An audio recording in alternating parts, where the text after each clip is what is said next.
it's Coach Tori, and this is Raising Runners. We talk running, fitness, mental health, and so many more topics. As the founder of a youth running program, I approach all of our conversations with our youth athletes in mind and kind of have a focus around those things. But as you will see, we are finding that all of these topics relate to runners and people who like to move and do fitness or anything like that. Relates to everybody. Check it out.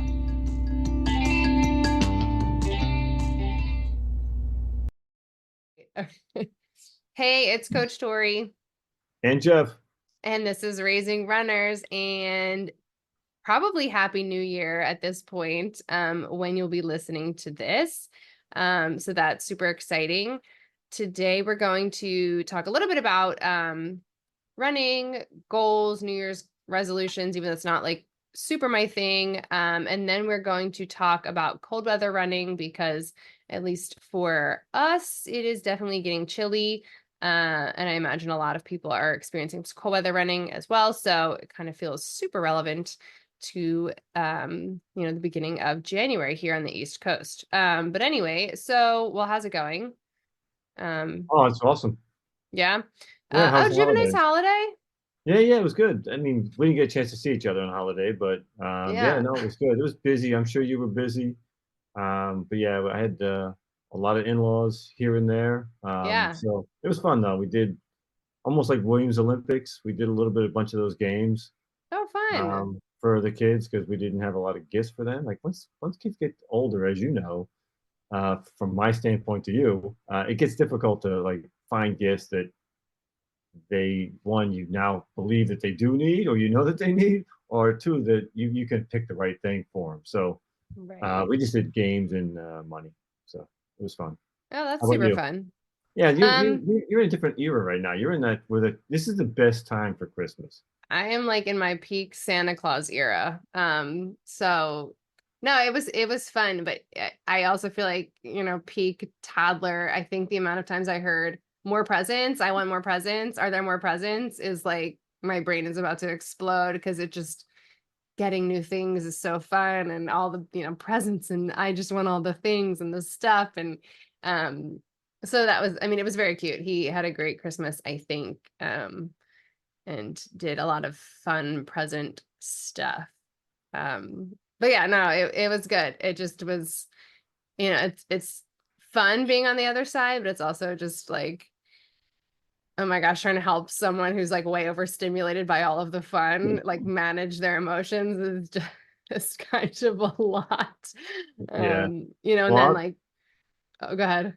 I'll have to schedule some time with you to get over there to add to your problems by giving him a bunch more gifts. So Yeah, I know. Well, we ended up taking some presents home from mom's house from like Mimi and whatever. And, Josh and I were talking, we were like, should we give them another day? I was like, what, let's just do more presents today. Let's get all the presents out of the way so we can just be like, today was the present day and the rest of our life is just going to have to be no presents. Like I was like, Christmas isn't for like a whole nother year now. Like it's gonna be a really long time before we're getting presents. Maybe you can buy yourself a present with your money, but like, no, sorry. I mean, you can let So him open them. Like, can you not like hide them for like a month and say like at least hide like some of them to then pull them out? Like, hey, remember when you got this? Oh, it's been in the back of the closet. We just brought it out. Look at how fun this new thing is. yeah, maybe. I mean, we've been playing with everything constantly. He also like didn't get a whole bunch of stuff. But yeah, and I mean, he just likes things in a bag. He likes to, I mean, like the Amazon boxes. He's like, we just got, stuff delivered and he's asking to open. Sorry, no one else probably thinks this is interesting.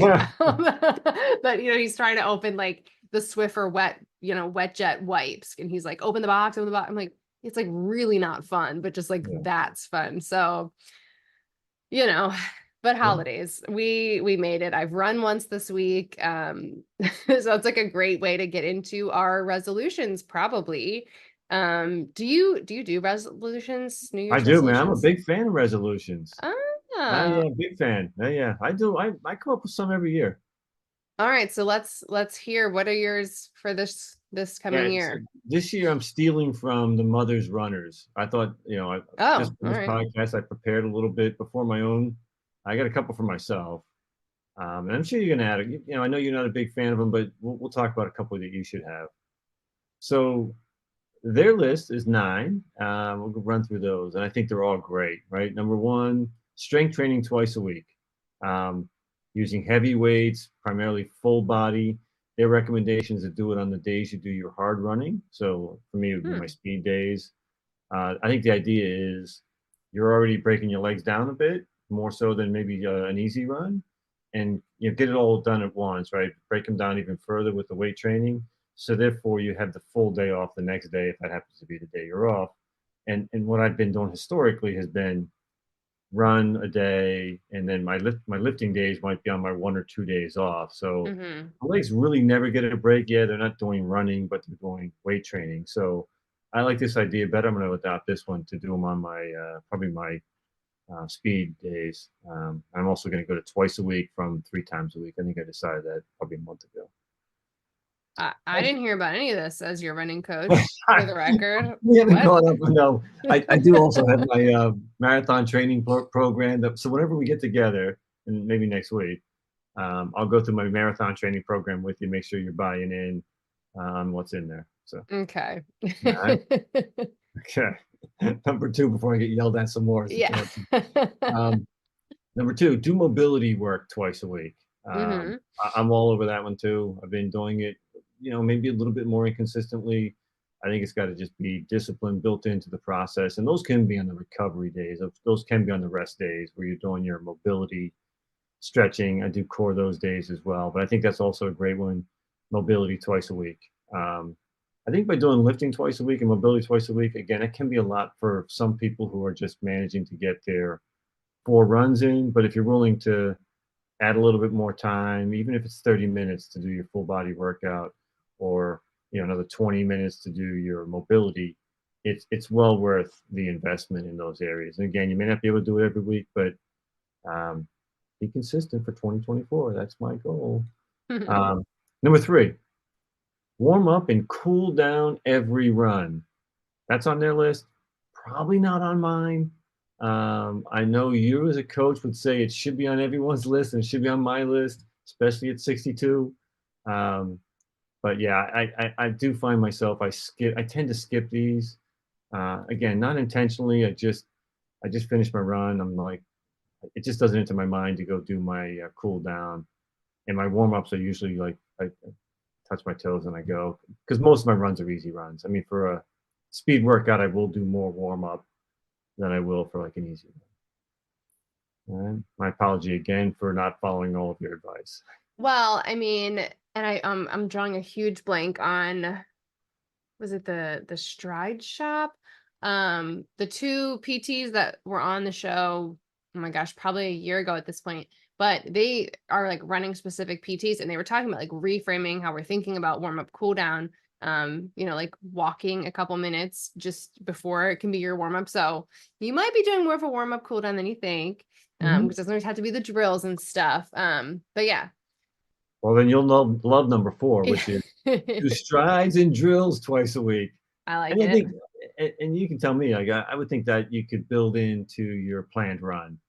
Maybe a few minutes before, a few minutes after, even during, do some of these strides and drills while you're doing your runs, but try to be conscious of building them into your workout. And I will say, I, I think I've made a vast improvement year over year in my time, right? So my half marathon time went from basically 1 hour and 46 minutes to 1 hour and 39 minutes, which basically is 30 seconds a mile off my time per mile. So I think a lot of that comes out from technique, and not a lot of it came from conditioning. Most of it came from my stride rate, and things like this do make a difference in technique.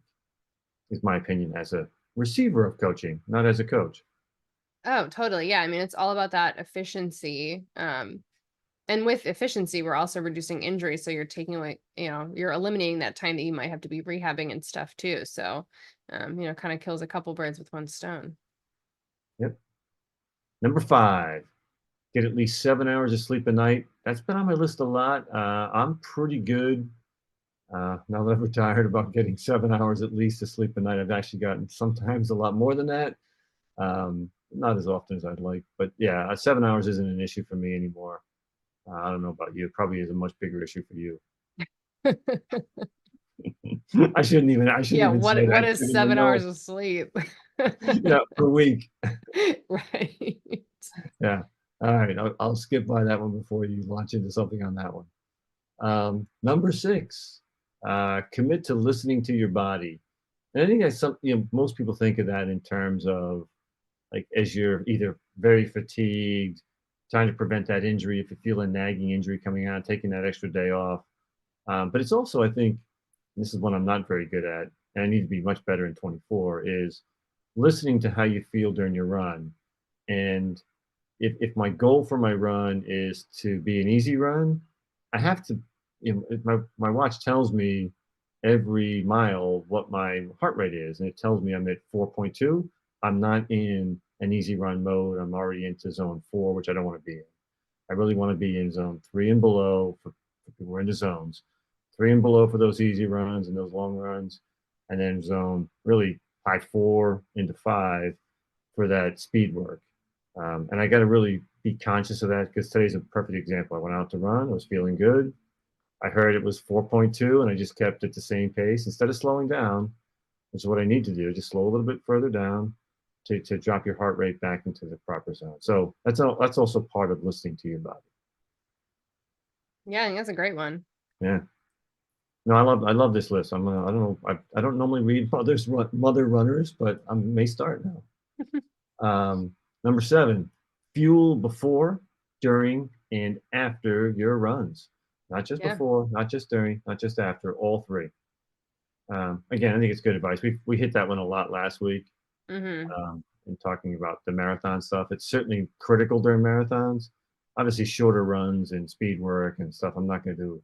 I don't eat during my speed workouts. That's not really needed. Number 8 is stuck. Get your blood checked every 6 months. Thank you very much for jumping in on that one because I lost it. I actually do it once a year now, but I'm going to go for every 6 months now because something can crop up and you can get, whether it be iron low, tends to be more women than men for that one, but there are a lot of things that can get out of whack that you do need to get checked. And, it's just good to know. I like the comfort of knowing that I don't have anything that's completely out of whack or something I need to work on. And then number 9, what's number 9 on the list? Celebrate the wins daily. That's a good one. That's good. I mean, that goes back to sort of a gratitude journal.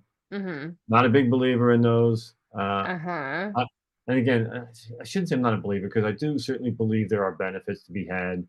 I should say I'm not an adopter of it. I haven't sort of embraced it to where I'm actually writing stuff down. But yeah, it is something that's been proven in those longevity studies to really benefit people in their health and longevity. So that's my commercial for saying it's great to do. I just haven't found a way to do it yet. Do you do it? No, I do not write. I have, gone in and out of habit building's hard. Especially when like you have no control over your life, which I feel like I do not. But no, I have done, handwriting, which is the best version. I've also done like voice recordings. I've done, typing. And now we just do at night, like with James, what was your favorite thing of the day? So not necessarily gratitude, because I think he's a little young to understand what that even means. But we do kind of try to highlight positives every day. So I feel like on some level I'm doing that.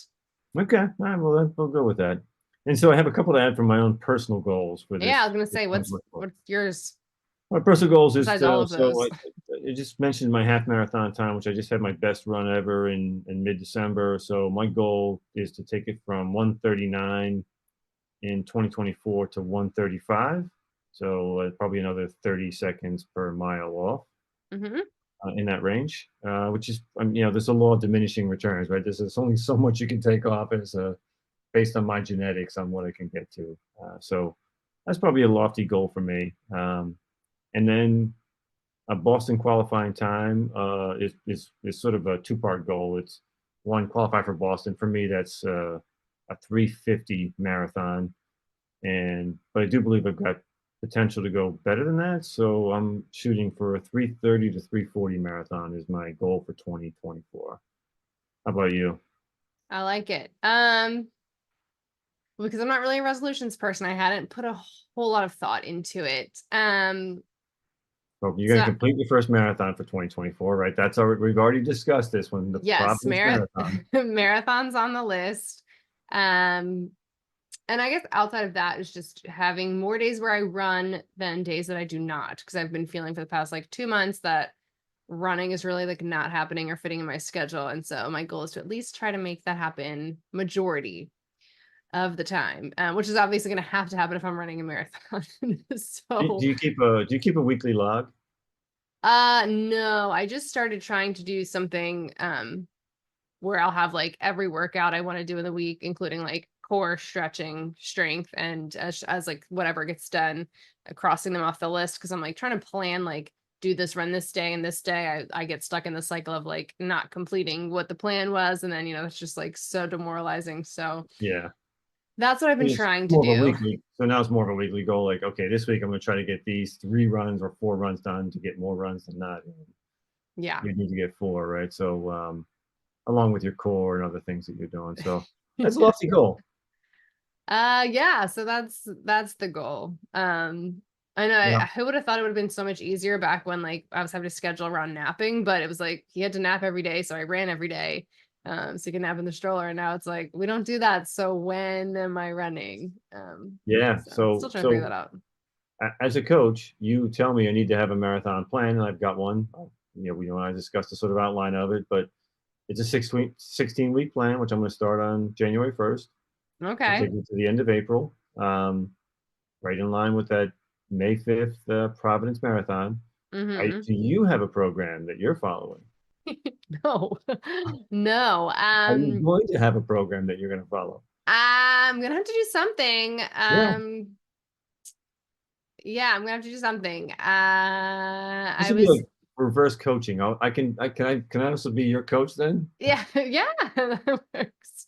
Um, yeah, no, I was thinking I'm gonna have to try to get some, weekend miles in, possibly, or I mean, actually, it doesn't have to be weekend because my life is the same every day. I gotta find a long run day during the week or weekend, and try to just make sure that happens every week. And then as it has to get longer and longer, I'm gonna have to figure out something with that. So yeah, no, I have more of a plan around like logistics of like, am I gonna have to do back-to-back runs, long runs instead of, trying to get like 16 miles in at a time.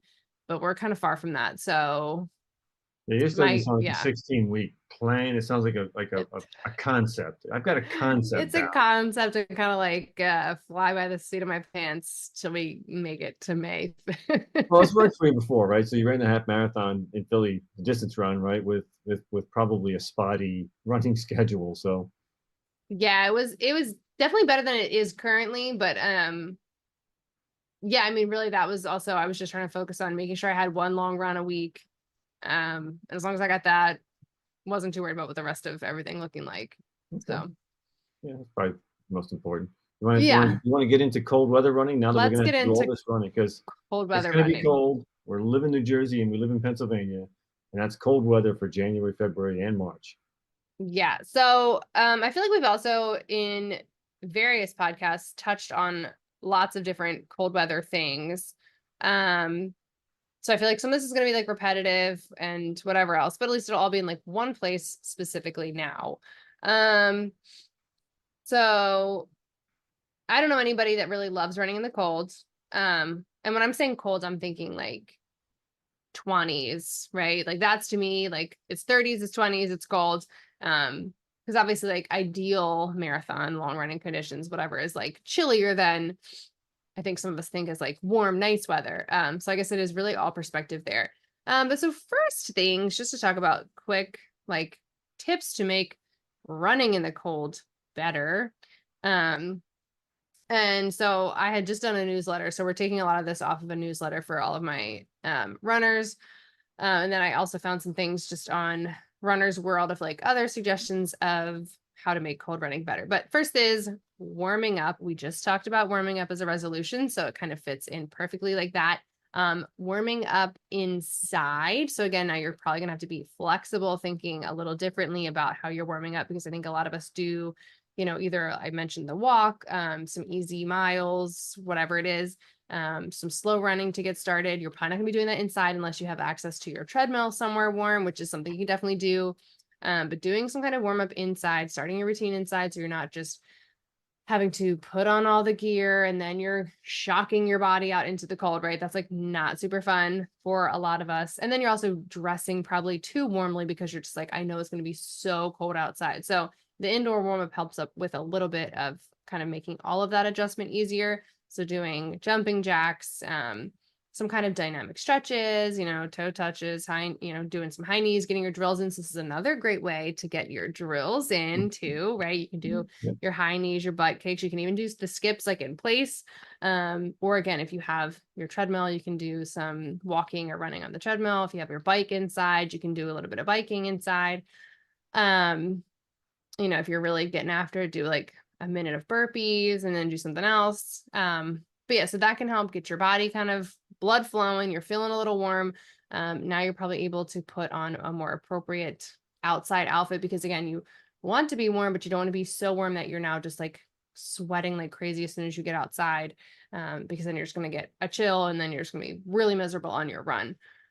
So that helps. Also another thing that's suggested is like gradual warm up on your actual running too. So not going out there and immediately going right into the pace you're used to. Maybe starting a little slower, which I think a lot of us do sometimes as our warm up anyway, doing that first mile a little bit slower than the pace that you're planning to run the rest of the run. So doing something like that too, just to again, kind of ease into everything, make it feel a little less uncomfy, because it definitely can. Another thing, and I was thinking, I like to, when I used to just run in the morning in the cold, I would like to drink some coffee before I went for my run. Kind of feel like you're warming up the inside of you first. And I think was it last week? And then this episode hasn't even come out yet, but you're talking about caffeine makes everything feel more positive. Was that on the Yeah. show? Yeah.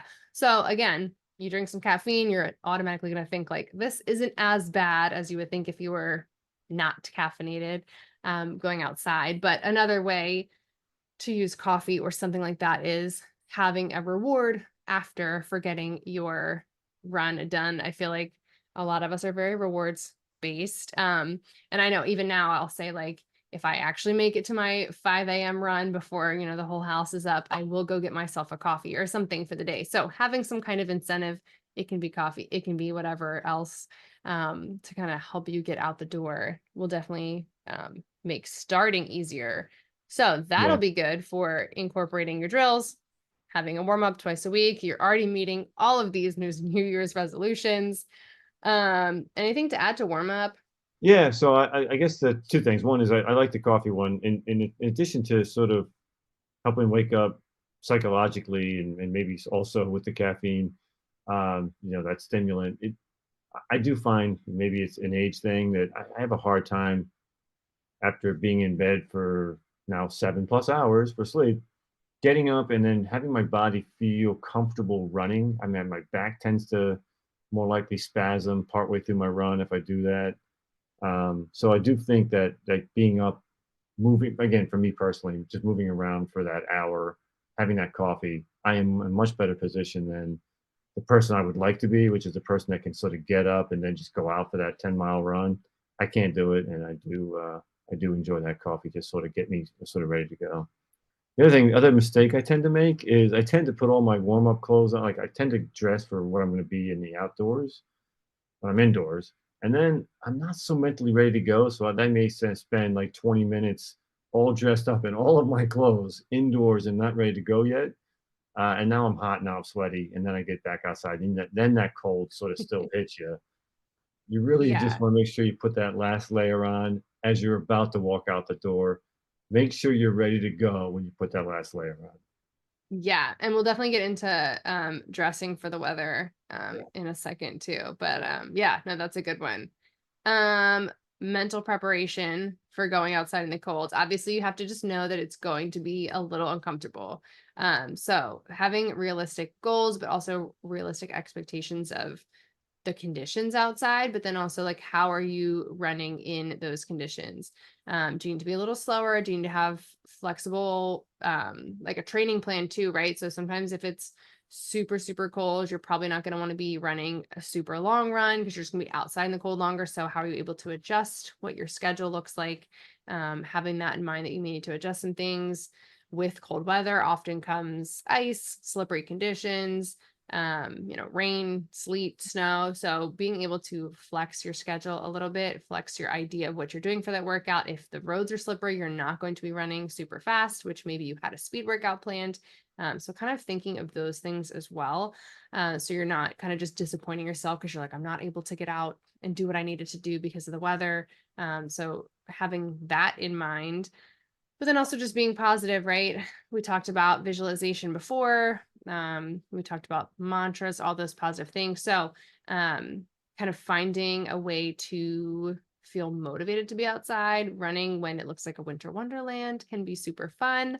Looking at the scenery, but also, you can use visualization. I think we talked about it a little bit in the marathon episode of when you're visualizing like a race or whatever it is, you don't have to just think of like the actual visuals, right? You can think of how you're feeling in those moments. So you can be visualizing yourself going out for your cold run and feeling positive about it, feeling good after you're doing it, looking forward to getting out the door and doing it that way. And that's going to help you actually have those feelings. Your body's going to remember like, oh, it's going to remember, I say in quotes, like I've done this before. I've gone outside and ran in the cold and felt good about it. So those are other ways to kind of get your brain ready to be able to go kind of rule it out in the cold. Yeah, and I think it's funny because I do once you properly prepare, and we're going to go through that in a couple of minutes, right, by different temperatures. If you're dressed properly, I find the cold run is almost as comfortable as the warm run. Again, you got a bunch of stuff on, but body temperature wise, it's not like I'm not shivering when I get home, unless I will say there are a few times I've dressed inappropriately, and yes, the run itself is miserable, but if you're dressed properly, the run itself, in my mind, it tends to really flow a lot like any other run, right? A 60-degree day versus a 40-degree day. It's just another layer. It's a little more restrictive, but you don't notice that after you start running. So I do feel like comfort wise, it's very similar if you're prepared. Right. If you're prepared, I think a lot of it really is that in our heads, just the shock of like, I don't want to go outside. Cause like, I think a lot of us don't like being outside in the cold. So just like not wanting to be outside in the cold, not wanting to do it. And then again, and we're going to talk about this in a second too. With the cold weather often comes more dark too. So having to go out and do your morning run when it's pitch black, when it didn't used to be, or doing your run after work when it's already been dark for hours and it didn't used to be that way, can also just feel way less motivating. Yeah, So I will say that's definitely tough. yeah, I yeah, didn't even that think about is, that because I don't run that often in the dark. So yeah, yeah, it is a real issue for people who's basically 9 to 5 schedule or 8 to 6 schedule, whatever it ends up being in the wintertime. Yeah, it's dark if you've got to get ready and commute to work. And certainly the time you get home, it's dark. yeah. I mean, there's like that couple months where, Yeah. right, like you said, if you're working a typical 9 to 5 type job, if you go before work, it's dark. If you go after work, it's dark. So it does just make it way less fun, and not everyone has access to a treadmill or something inside. So that can just kind of add to the mental challenge of it all. And then kind of more just like recovery tips. I think I'm always reminding people, even when it's cold, we need to drink water. Our thirst, what is it? I'm like drawing a blank on the word. Trigger. Yeah, the thirst trigger, the thirst desire. Yep. Yes, yes, we don't feel as thirsty in the winter, but you still need to be drinking water. So remembering to do that before, during, after runs. Same thing, nutrition probably needs to be the same as always, but just a kind of keeping that in mind. Depending on where you live, people, veggies are different, fruits are different. So just trying to keep in mind on like seasonal produce when you're trying to get all those things nutrition wise. Cooling down, right? So you probably don't want to be like out doing your cool down outside much longer, but you can always make, the end of your jog back home, something different. You can do some drills at the end, strides at the end, stuff like that. And then cool down inside with your stretching, mobility, whatever you're kind of doing to ease back into being out of the cold. But also you're not going from, you don't want to skip the cool down just because you're trying Yeah. to get inside quicker, right? And then a big thing, at least, for me, and I think a lot of people feel this too, showering or definitely changing as quickly as possible after your run. I have also been neglecting that lately because it's just like if I get to run, I'm just happy that happened. And then, kind of got to get back right into life. But then within like 20 minutes, I'm like now shivering in my house that's 70 degrees because I was cold, but I'm sweaty. Yeah. So showering and or changing so you're not freezing and more miserable about your cold run is a huge deal. Yeah, yeah. And don't be afraid, even as a guy or a girl, taking that hot bath. That's always good, man. Hot bath. Yeah, for people who have a bathtub. Yeah, Yes. I must admit I'm that guy. I got a few Christmas gifts that were bath related, so I'm known for my bath taking. I did not know you were a bathtub guy. I Okay. am. How I am fun. like for these situations where you're outside. Like I work out in the gym in a garage that's unheated, and I keep the garage door open when I'm working out. It's really cold, and when you come in from that, Yeah. it's like, man, it's bone chillingly cold, and it's nice to have that hot bath. Oh my gosh, yeah. Yeah. Um, I'm How about now the like benefits? imagining. Is there benefits to running in the cold? Yes, I was trying to see if I had any other tips that I Oh, pulled off the internet. But I think the rest are going to be more like dress related. So, yeah, benefits to running in the cold. I mean, we talked about again in our marathon episode that temperature outside can have a huge difference. As much as I like running in the heat and sweating and all that stuff, you're going to run. You have the ability to run more efficiently, better, faster in the cold because you are not getting as hot so quickly. So your heart rate's not just immediately spiking because you went outside, it's 100 degrees, right? So you're able to have a little more of that feeling of endurance because you aren't having that overheating happening. Um, yeah, and in for addition to the feeling of endurance, right, there's probably some true endurance you can get out of it, right, by being able to run longer period of time before you reach your capacity, or your limitations on heart rate. You probably get some cardiovascular benefits from that. oh Or you do. yeah, So, no, definitely. And you also are getting. Again, these are all things that I'm not like a scientist or a doctor, so these are just like things that I've learned that so if these are all caveat wrong, noted, yeah. We're not doctors, but yeah. we can. So if this is wrong and someone's like, you're dumb, yeah, sorry, me and the rest of the internet. Oops. So increased calorie burn for people who are interested in that, which is not me. Because you are trying to also stay warmer in addition to your run. You can get more of a calorie burn just because of the body heat that you're producing. So that's just kind of like an interesting, you could call it benefit to Yeah. working out in the colds. Yeah, I think Um, it's a minor benefit, but I think it is certainly is a benefit, and I think most of the studies have been done on cold water, like those, the cold therapy type thing, cold yeah, showers, immersion.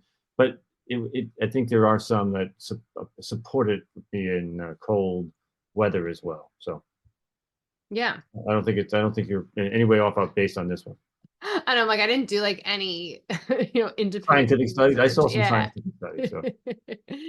So um, we talked a little bit about the mental piece. So we also get the enhanced mental toughness. So you're overcoming those uncomfortable situations. It's also nice for, again, if a lot of people like to do a fall race, and fall weather, especially on the East Coast, again, can be super finicky. So if you've trained during cold weather, rain, snow, all those things, you're going to feel more confident that you're able to train, race, run all through those weird weathers as well. So that can just kind of help a little bit more with your mental toughness. Increased boost of mood and energy. Again, I talked a little bit about the light, but you would assume if you're able to get outside, you're hopefully getting a little bit of light, you're getting some of that nature, sunshine, all those things. So that's vitamin gonna, D. Yep. yeah. Again, if you're running at 4, 5, 6, maybe even 7, some days it's actually not going to be sunny. But hopefully you're able to get outside and, feel a little bit of those benefits as well. Because again, a lot of us are outside less often when it's cold, and that can wreak havoc on our mental health as well. For me, I often get sicker in the cold, and I think we associate cold with illness, but running out in the cold can strengthen our immune system. Again, there have been studies done, which I understand none of them because I've read like nothing besides the actual conclusions, but strengthening your immune system being out there in the cold. Obviously, if we're just breaking our body down and you're not fueling properly, you're not dressing properly, you're not training in some way that makes sense, you're not going to get benefits like that. But if you are following a good plan, have your nutrition pretty dialed in, you should see a strengthened immune system. Yeah, I think Are I those did some see it. studies you read? Yeah, so I saw a couple on that one. The ones I was reading were focused on cold therapy, like uh, 11 minutes of a cold shower during the week. So each week it was 11 minutes, and not 11 at one time. It was 2 to 4 sessions of 2 to 3 minutes to get to a total of 11. But anyway, the same concept applies with cold weather. And that is that, the body reacts to being cold and the fact that it's got to pull the blood to its core and then it comes back out to the extremities. That activity that then creates oxygen rich blood to sort of helps fight off that infection. So it was a 30% reduction in people who called in sick. I think it was a Swiss study. But yeah, I think there's been various studies with similar benefits. And that's pretty significant. If you people who get sick 3 times a year, like almost 1/3 reduction in that, you only get sick twice. For that 1 week that you're sick, it feels great that you're not sick. So it Yeah. does seem like it's pretty substantial. Like that one to me is the one I would say I hang my head on that one the most. I mean, that's probably the biggest benefit you're going to get as Oh, far as for immune sure. health goes. Yeah. Um, Caveat to that though, people who have like asthma and like lung things, obviously just be like cognizant of the super cold weather temperatures, and maybe cutting those runs outside a little shorter. When I first think, I don't know, it was like probably 5 years ago, I stopped running outside when it was like 20 or less for longer than 30 minutes. Everything was pretty short when I would do that.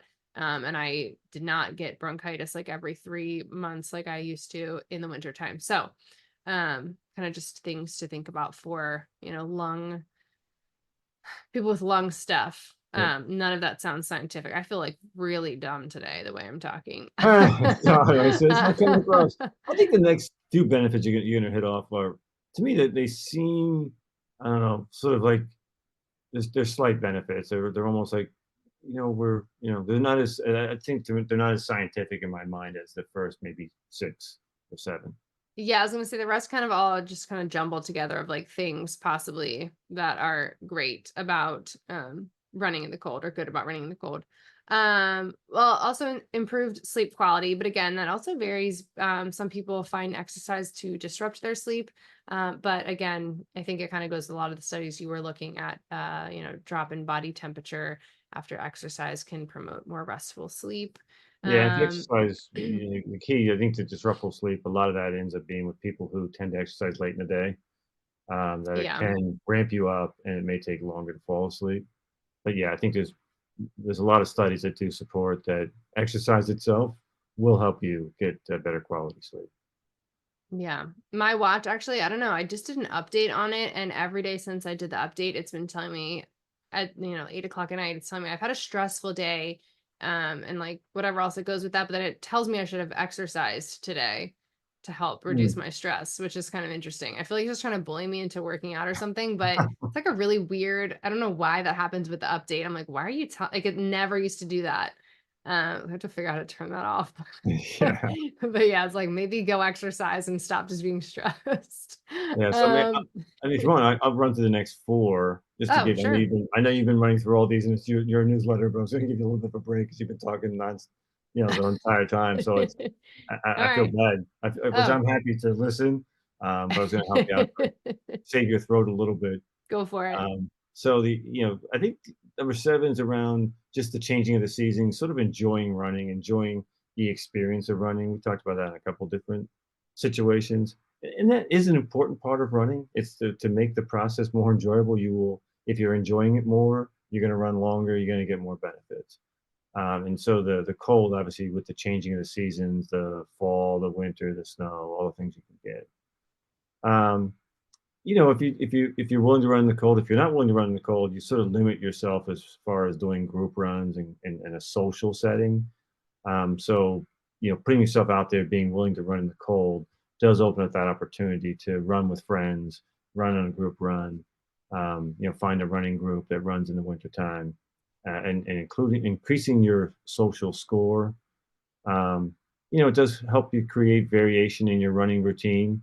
So running in the cold, I think it can, if you ran in the same temperature all the time, ran on a treadmill, whatever you end up doing, if you're doing the same thing over and over and over again, don't have any variety, it goes back to sort of that changing of the seasons concept of, that variation improves the running experience. And then there is some argument to say that, with air, um, cold air being more dense, with oxygen can increase the oxygen intake. And again, help your body become more efficient. It can work both ways, right? Because you can also restrict the airflow that you have. Like if you're running in the high altitude, you're getting less oxygen, and therefore your body produces more red blood cells. But the converse to that would be getting that oxygen can allow you to run faster, run further before you muscle fatigue. And again, that will improve your performance. So there's two ends of that spectrum, both of which you can benefit from. Yeah. All right. So those are some reasons why you should run in the cold, but also if you're just a person who likes consistency and you live in a place that has changing weather, you're going to be running in the cold, and that's just what you do because you like consistency.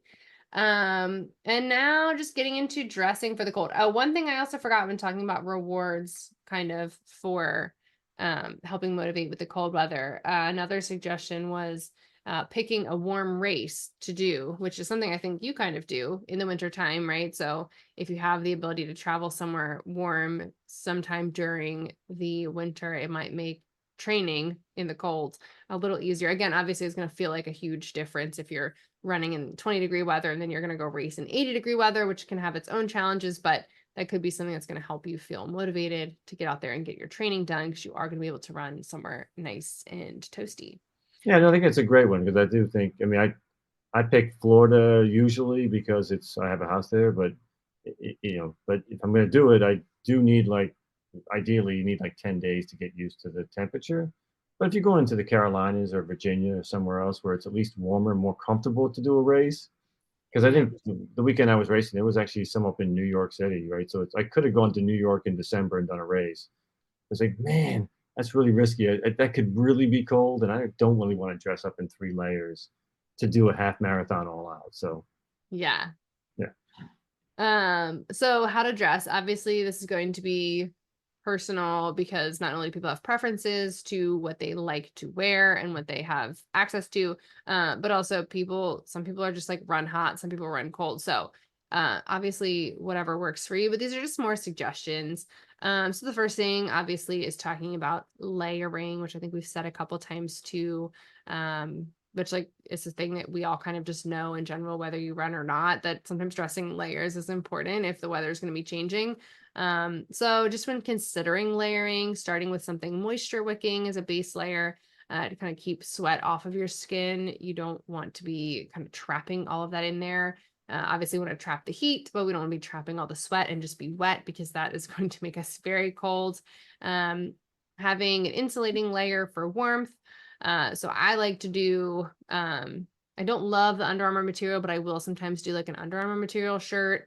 I like a fleece. I'll put something like fuzzy on, and then love a windbreaker, windproof, water resistant kind of outer layer, because I think that does not only shield you from the elements, but it also can keep that heat in as well. So those are kind of things to think with layering, and we'll get more into like the degree breakdown. Yeah, and I think that, just to pause for 1 second, that it is really more important than maybe some people think, and that is, I made this mistake today.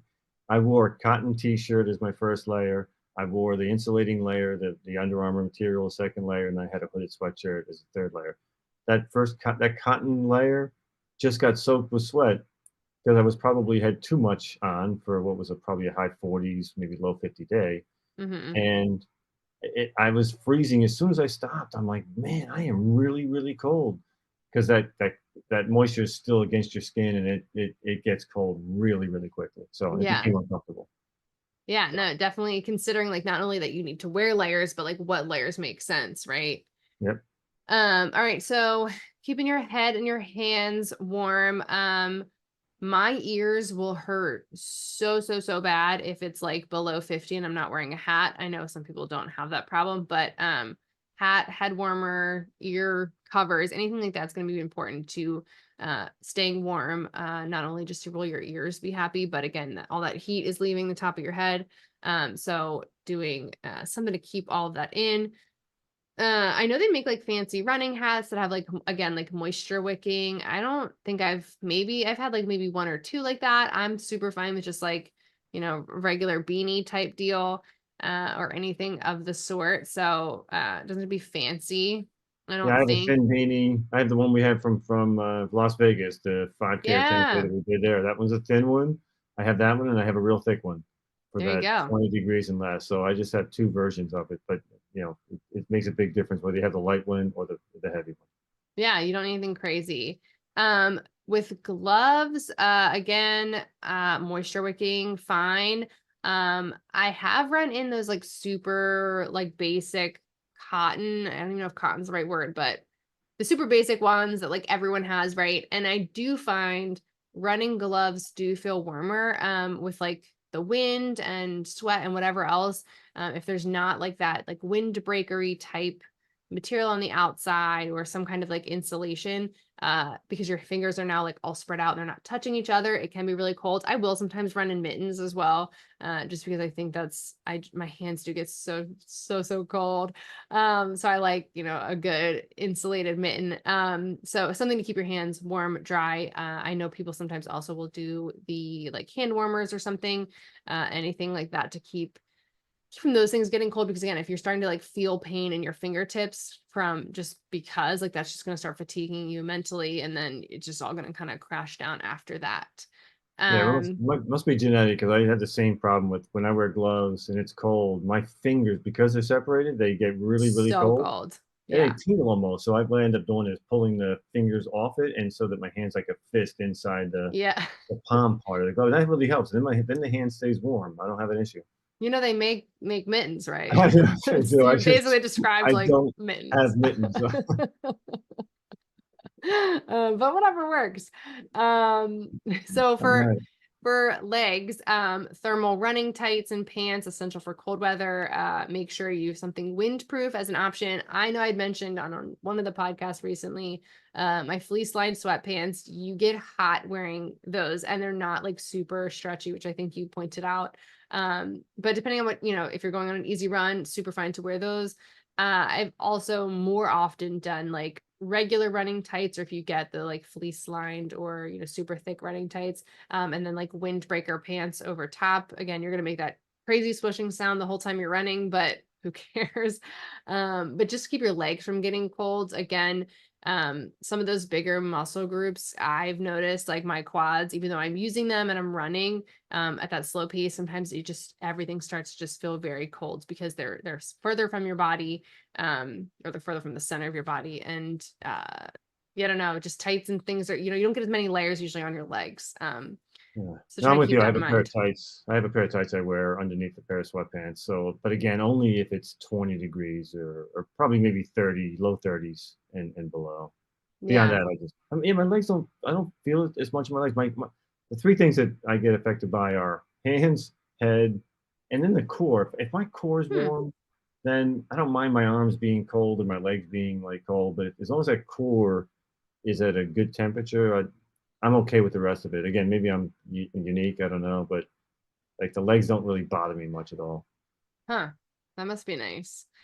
Um, and shoes. So again, not all of us have the luxury of like a bunch of different pairs of running shoes. But keeping your feet dry if possible is obviously going to keep them warmer. So any kind of like sporty sock, moisture wicking socks will be better to keep your feet dry and warm. Thicker socks, if you're able to fit them in your running shoes. And then if you do have the ability to get fancier running shoes, they do make, I know like Brooks has some, Adidas has some, those like waterproof running shoes. So again, that's just going to help with puddles, moisture. They do just also feel warmer because there's just a different material. So like, a lot of our running shoes can have a lot of mesh and different, that kind of thing. That's going to be nice and breathable, but again, it's going to be very chilly in the winter time. And then if you're thinking about running in slushier kind of conditions, having some kind of way to have traction on your shoes, and they sell so many different kinds of things for that, but also just like different kinds of trail running shoes can have different traction for slippery surfaces. With that too, though, if you do, you don't want to put wet running shoes on probably ever, but especially in the cold. So super simple way is just balling up that newspaper, crumpling it up into the bottom, and then changing it as that gets completely wet to help dry your shoes out overnight. Anything on shoes? Yeah, I'm a simple guy, and I've always just wore either thick socks or thin socks, and Yeah. and then the same pair of running shoes every time. So after reading this list, though, I'm like, man, I really do need probably some like moisture wicking socks, maybe some thermal socks. And maybe if I'll invest in some shoes beyond the ones I have, I'll get the ones because mine are mesh and Yeah. they do get cold. Like if it gets wet, it was wet today, and it does. Your feet gets really cold after running, an hour outside in, what's 40 degrees. So Yeah. No, exactly. Those waterproof shoes are nice. Expensive, but nice. And then also thinking of exposed skin, some people like to wear some kind of like, neck gaiter, neck warmer kind of thing to keep your mouth possibly covered, neck at least covered. But I don't love that, but my skin gets really sensitive. So like considering Vaseline or something, if you're really out there in the cold to help protect your skin a little bit from that. And then moving into kind of different temperature guidelines, which again, different conditions, 50 degrees here is not going to feel like 50 degrees in the desert. So kind of keeping that in mind too. Things will change with humidity, hot humidity. You want more breathable fabrics, cold humidity, you're kind of screwed. But so 50 degrees, short sleeve, long sleeve. I'm definitely 50 degrees, long sleeve for sure. Moisture wicking if possible, maybe lightweight shorts or leggings, kind of like, your typical like base layer for things, breathable socks, your running shoes. Then like the normal protection of like sunglasses, hat, sunscreen, whatever. Of course, now my computer says it's dying soon. So, well, good thing we're almost done. yeah, and I think I mean 50 is for me at least, it's one of those zones where it's like, yeah, I'm pretty comfortable running at 50. You're generating heat as long as you got some long sleeve shirt on, maybe a hooded sweatshirt. I find that to be comfortable. I Yeah. could go with one layer, but I probably end up using two layers just because I don't mind being a little bit warmer. Yeah, 50 degrees and rainy is going to be 50 different than 50 degrees and sunny. So that's where you're going to get those different layers. And then 40 degrees, you're looking at long sleeves, maybe some kind of light jacket, probably like long sleeves and like a windbreaker kind of thing. Or again, like sweatshirt, depending on what your weather is like. Your tights or sweatpants kind of deal. At that point, you might be considering gloves, to keep your hands warm. At that point, I'm definitely wearing a hat to keep my head warm. And then as always, like breathable socks. And yeah, like I said, something lightweight, wind resistant jacket could be helpful, whether it's windy or wet. But also like things that are easy to tie around your waist. I know like not all not all material is going to be easy to make that like not to tie around your waist if you're going to have to run with it. So I kind of try to keep that in mind on what kind of outer layer I'm going to be wearing. Cause again, I get a little finicky when I'm out there. So yeah, what is going to be something that can tie easily? That's not going to be like falling off, slipping if I am trying to change, my layering.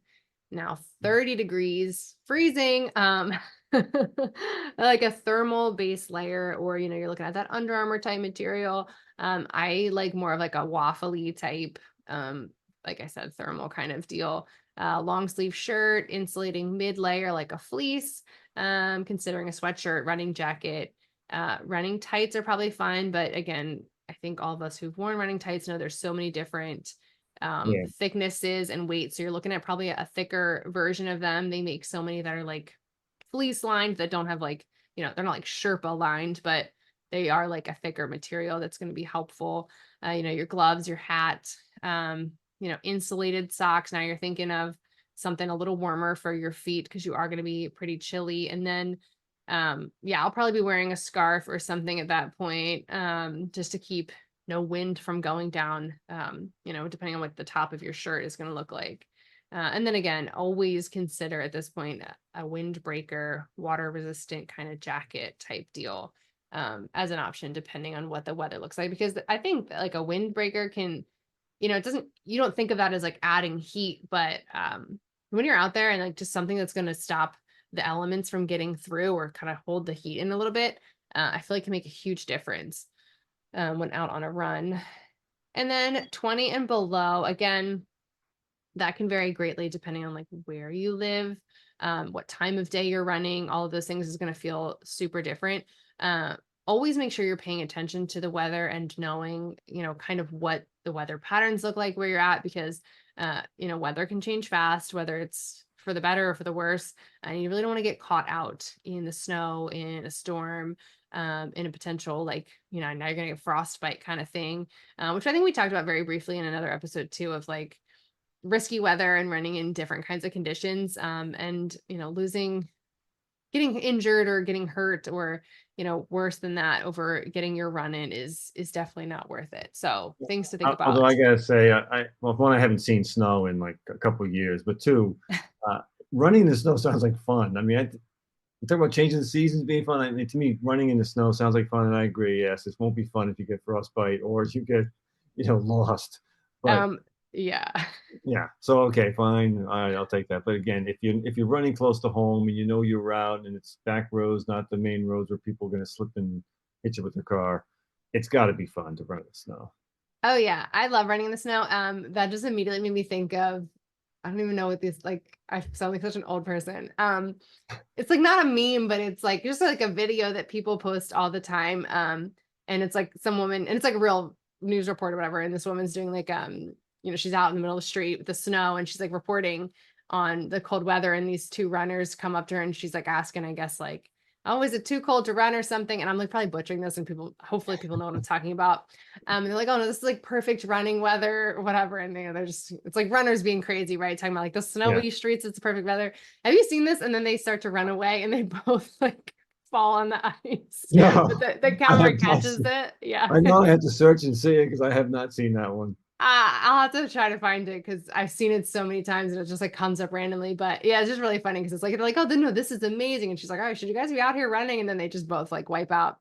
But anyway, so yes, 20 and below, you're thinking all the layers, that thermal moisture wicking, hopefully base layer. You got your fleece, you get your jacket, you get, sweatshirt, windproof, whatever it is. They make so many different insulated running jackets. I have a heated jacket now that has, different little heats. Yeah, I know, I'm like a crazy Really? person. Yeah. What? Yeah, Josh got it for me when I run in it sometimes, but it gets so hot that like I don't really run in it often because I would just be sweaty so much. But I was using that for when I was coaching the kids all winter, and just like, standing there talking, I'm freezing. So but yeah, like a heated jacket might be nice. But yeah, Yeah. now you're thinking like 2 layers of pants, possibly, depending on what kind of pants you're wearing. Those winter shoes, if you have the option for insulated shoes, hat, gloves, something to cover your face, hand warmers, foot warmers, if that's, something that's necessary because it is getting so cold. So at this point, you're kind of just thinking all layers to stay warm. And again, at this point, you might also be considering limiting the amount of time you're spending outside, Yeah. again, depending on what the weather feels like Yeah, this for one seems like that. you're in the danger category, right? I mean, 30, if you're in 30 degrees, maybe it's yes, it could freeze, and certainly 40 and 50, you're not really in any health dangers, I wouldn't think. Not a doctor. But 20 degrees to me and below, it does feel like that's a risk where someone's taking. Yeah, not that you shouldn't do it. You should do it still, but you should prepare. You should maybe stay close to home. So if you do have a problem, don't be 5 miles from home where now, okay, I've got no one to pick me up. I've got to walk home because I've got some issue with a cramp or whatever it is. So be thoughtful of what your route's going to be, where you're going to be, how you're going to get home if there is a problem. Because yeah, it hurts sometimes to breathe in that 20-degree air, like whoa. Yeah. I also don't like to run with something all over my face. I don't want to run with like a ski mask like you're about to rob a bank. Right. No, exactly. And then some people do find, like, I would feel like I'm smothering myself if I'm wearing like something over my mouth, but some people they don't have the problem with that. And, having that like moisture and warmth that you're breathing in and out, like, helps with that. But, again, yeah, use caution as it's starting to get cold because things can just get a little, iffy. But that's kind of just a breakdown on running in the cold. Hopefully there was something novel in that because I know people are always talking about cold weather running. And I like then a few things. there So you go. Okay, yeah. so I'll assume something was positive there, new for people.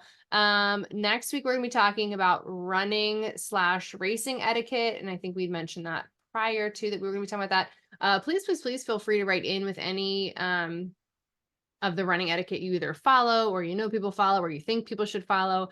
We had a lot of good feedback on social media from that we'll be discussing all the things people have been saying, but would love to get as much as possible because, again, I think I mentioned in the episode where we talked about this that I didn't really have much and you kind of had one or two things. So we are open to having lots of different suggestions for us to chat about. Although after Next time. researching it, by the way, so I only had one or two when I talked to you last week, but after researching, I'm like, yeah, you know what? That one bothers me too. You know what? I've probably done this one, so I feel bad, but yeah, I've done that one too. Okay, then it'll be interesting because I had feelings about a lot of the ones that I saw, even though there was a lot of repeats on social media. So it'll be interesting. But yeah, definitely email us or comment on, if it's on the YouTube, comment some of your running etiquette thoughts so we can check it out. Thanks.